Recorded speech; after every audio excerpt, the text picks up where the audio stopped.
Good morning students. आज हम लोग इस जल प्रलय में आगे पढ़ेंगे। अभी तक आप लोगों ने पढ़ा कि बाढ़ की भयंकरता में पटना शहर डूब रहा है। लेखक और उनके एक मित्र उस बाढ़ का दृश्य देखने गए हैं और तभी वहां पर उपस्थित एक आदमी बोलता है कि वो पटना शहर में रहने वाले बाबू लोग कहाँ गए। क्या अब उन्हें अब यह दिखाई नहीं देता कि जब पटना शहर भी इस बाढ़ में डूब रहा है। मैंने अपने आचार्य कवि मित्र से कहा, पहचान लीजिए, यही है वह आम आदमी जिसकी खोज हर साहित्यिक गोष्ठियों में होती रहती है।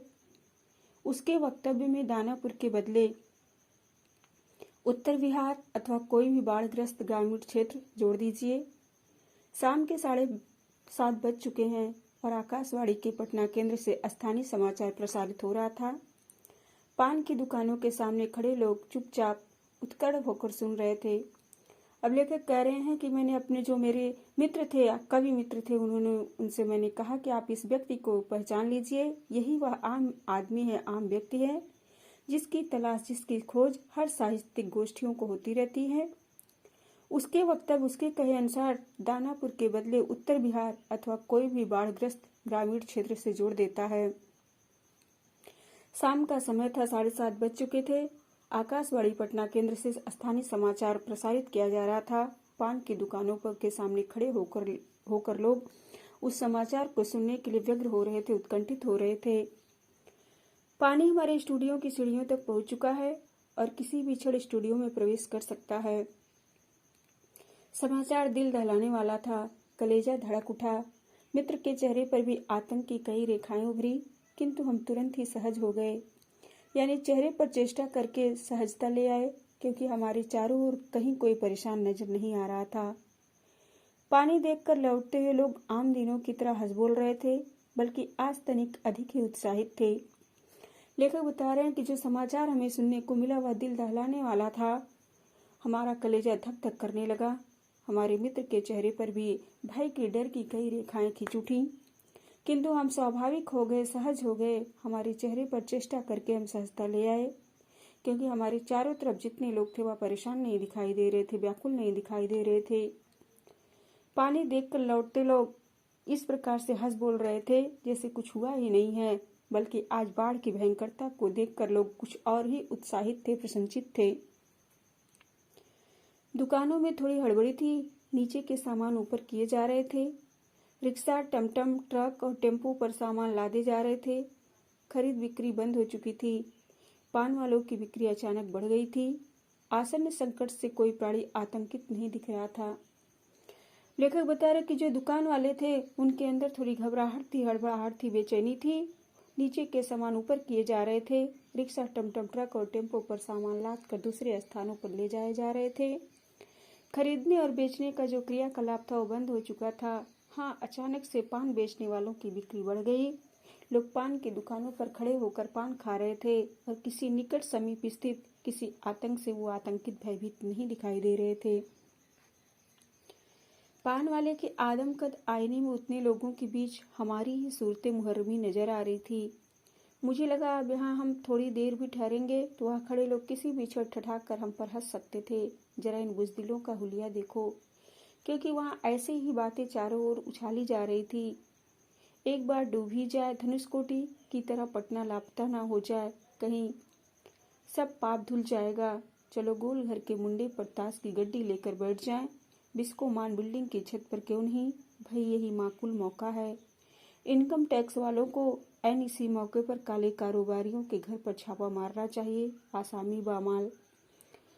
अब लेखक बता रहे हैं कि जो पान वाला आदमकद आईने में उतने लोगों के बीच हमारी सूरत मुहर्रमी नजर आ रही। कहने का तात्पर्य मुहर्रम क्या है?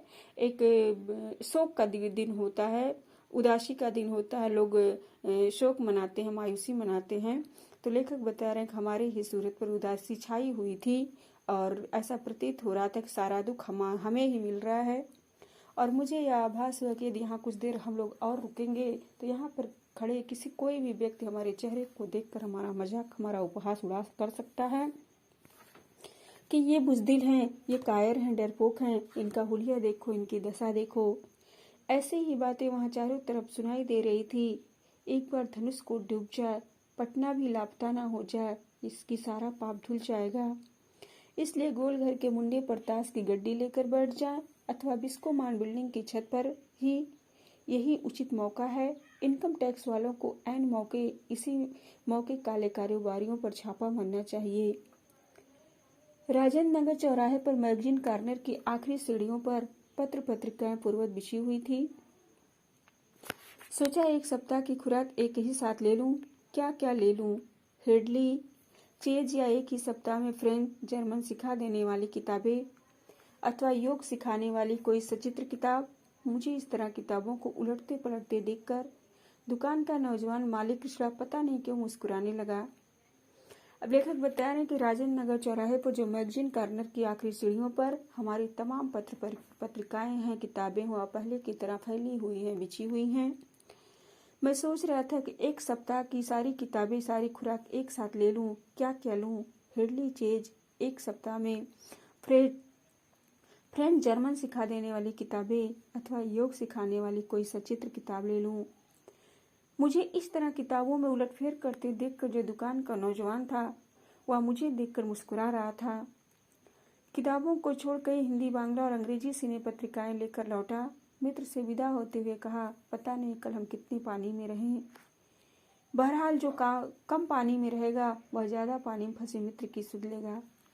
अब लेखक बता रहे हैं किताबों को लेकर हम अपने मित्र कई हिंदी, बांग्ला और अंग्रेजी की किताबें लेकर अपने मित्र से विदा करते हुए एक दूसरे से कहे कि कल क्या पता बाढ़ का पानी कहाँ तक पहुँच जाए, कौन डूब रहा है, और जो पानी कम में रहेगा, जिसके यहाँ बाढ़ नहीं रहेगी, वह अपने बाढ़ में फंसे हुए मित्र की सुध लेगा, उसका हाल चाल लेगा, उसकी खबर लेगा। फ्लैट में पहुंचा ही था कि जनसंपर्क की गाड़ी में लाउड स्पीकर से घोषणा करती हुई राजेंद्र नगर पहुंच चुकी थी। हमारे गोलंबर के पास कोई भी आवाज चारों बड़े ब्लॉकों की इमारतों से टकरा कर मंडराती हुई 4 बार प्रतिध्वनि होती हुई। सिनेमा अथवा लॉटरी की प्रचार गाड़ी यहाँ पहुँचते ही भाइयों पुकार कर एक क्षण के लिए चुप हो जाती है। पुकार मंडराती हुई प्रतिध्वनित होती है, भाइयों भाइयों भाइयों। एक कलमस्त जवान रिक्शा चालक है जो अक्सर रात के सन्नाटे में सवारी पहुंचाकर लौटते समय इस गोलंबर के पास अलाप उठता है, सुन मेरे बंधु रे ऐ सुन मोरे मितवा। लेखक बता रहा है कि जैसे ही मैं फ्लैट में पहुंचा उसमें जनसंपर्क की जो गाड़ी थी वह लाउड स्पीकर से घोषणा कर रही थी। राजेंद्र नगर पहुंच चुकी थी। गोलंबर के पास कोई भी आवाज हमारे चारों तरफ ब्लॉकों की इमारतों की टकराकर मडराती हुई प्रतिध्वनित हो रही थी। ऐसा प्रतीत हो रहा था कोई सिनेमा अथवा लॉटरी की प्रचार गाड़ी यहाँ पहुंच रही है और वह चिल्लाकर प्रचार कर रही है, पुकार रही है कि एक क्षण के लिए चुप हो जाती है। पुकार मडराती हुई फिर से गूंजती है, प्रतिध्वनित होती है, भाइयों भाइयों। एक नौजवान रिक्शा चालक जो अक्सर रात के सन्नाटे में सवारी पहुंचाकर लौटते समय इस गोलंबर के पास यह आवाज दुहराता है, अलाप उठता है, गाता है, मधुर स्वर में गाता है, सुन मेरे बंधु सुन मेरे मितवा। गोलंबर के पास जनसंपर्क की गाड़ी से ऐलान किया जाने लगा, भाइयों ऐसी संभावना है कि बाढ़ का पानी रात्रि के करीब 12 बजे तक लोहानीपुर, कंकड़बाग और राजेंद्र नगर में घुस जाए, अतः आप लोग सावधान हो जाएं। प्रतिध्वनि सावधान हो जाएं, सावधान हो जाएं। मैंने गृह स्वामी से पूछा, गैस का क्या हाल है? लेखक बता रहे हैं कि वह नौजवान यह सूचना दे रहा था कि जो बाढ़ का पानी है रात के 12:30 बजे तक क्या पता लोहानी नगर, कंकड़बाग, राजेंद्र नगर में भी प्रवेश कर जाए, यहाँ भी बाढ़ की स्थिति दिखाई देने लगे। और वह आवाज सुनकर के मैंने अपने गृह स्वामी से, अपनी पत्नी से पूछा कि गैस का क्या हाल है, गैस है अथवा नहीं। बस उसी का डर है, अब खत्म होने वाला है। असल में सिलेंडर में मीटर उटर की तरह कोई चीज होने नहीं होने से कुछ पता नहीं चलता, लेकिन अंदाजा है कि 1 या 2 दिन कोयला है, स्टोव है, मगर किरासन एक ही बोतल। लेखक बता रहा है गैस का ही डर है क्योंकि उसमें मीटर नहीं लगा रहता है कि उसका आकलन किया जा सके कि गैस कितनी है अथवा नहीं। किंतु चलो 1-2 दिन गैस चलेगी, कोयला है, स्टोव है, मगर किंतु किरासन नहीं है, मिट्टी का तेल नहीं है। फिलहाल बहुत है, बाढ़ का भी यही हाल है, मीटर उटर की तरह कोई चीज नहीं होने से पता नहीं चलता कि कब आधम के। सारे राजेंद्र नगर में सावधान सावधान ध्वनि कुछ देर गूंजती रही। ब्लॉक के नीचे की दुकानों से सामान हटाए जाने लगे। मेरे फ्लैट के नीचे के दुकानदार ने पता नहीं क्यों इतना कागज इकट्ठा कर रखा था, एक अलाव लगाकर सुलगा दिया। हमारा कमरा धुएं से भर गया। अब लेखक बता रहे हैं कि राजेंद्र नगर में सावधान होने की सूचना गूंज रही थी। ब्लॉक के नीचे से दुकानों के सामान हटाए जा रहे थे। मेरे फ्लैट में रहने वाला दुकानदार कागज एकत्रित करके रख रहा था और अचानक से उसने अलाव जलाया और अलाव जलाने के कारण पूरा कमरा धुएं से भर गया। सारा शहर जगा हुआ है। पश्चिम की ओर कान लगाकर सुनने की चेष्टा करता हूँ। हाँ, पीर मुहानी या सालिमपुर अहरा अथवा जनक किशोर नवल किशोर रोड की ओर से कुछ हलचल की आवाज आ रही है। लगता है 1-1:30 बजे रात का तक पानी राजेंद्र नगर पहुंचेगा। लेखक कह रहे हैं कि सारा शहर जगा हुआ है। पश्चिम की तरफ कान लगाकर मैंने सुनने का प्रयास किया कि पीर मुहानी या सालिमपुर जनक किशोर नवल किशोर रोड की ओर से कुछ हलचल की आवाज को शोरगुल सुनाई दे रहा है कि लगता है, प्रतीत होता है कि रात के 1-1:30 बजे तक यह पानी राजेंद्र नगर पहुंच जाएगा। सोने की कोशिश करता हूँ लेकिन नींद आएगी भी नहीं, कामपोश की टिकिया भी नहीं। कुछ लिखूं किंतु क्या लिखूं? कविता शीर्षक बाढ़ आकुल प्रतीक्षा धत। अब लेखक कह रहे हैं कि रात्रि का समय सोने का प्रयास कर रहे हैं किंतु नींद नहीं आ रही है और उनके मन में विचार कौधरा के कुछ लिखूं किंतु समझ नहीं पा रहे हैं कि क्या लिखूं। और उनके मन में अचानक से एक शीर्षक आता है कि उसका बाढ़ होना चाहिए, आकुल प्रतीक्षा होनी चाहिए। नींद नहीं, स्मृतियां आने लगी एक एक कर, चलचित्र के बेतरतीब दृश्यों की तरह। लेखक बता रहे हैं कि बाढ़ की भयंकरता जो है वो मन में गूंज रही थी। नींद नहीं आ रही थी बल्कि यादें आ रही थी। एक एक जो पुरानी स्मृतियां हैं वह ताजी हो रही थी। 1947 मनिहारी तपुड़िया अब कटिहार जिला के इलाके में गुरुजी के साथ गंगा मैया की बाढ़ से पीड़ित क्षेत्र में हम नाव पर जा रहे हैं। चारों ओर पानी ही पानी। दूर एक द्वीप जैसा बालूचर दिखाई पड़ा।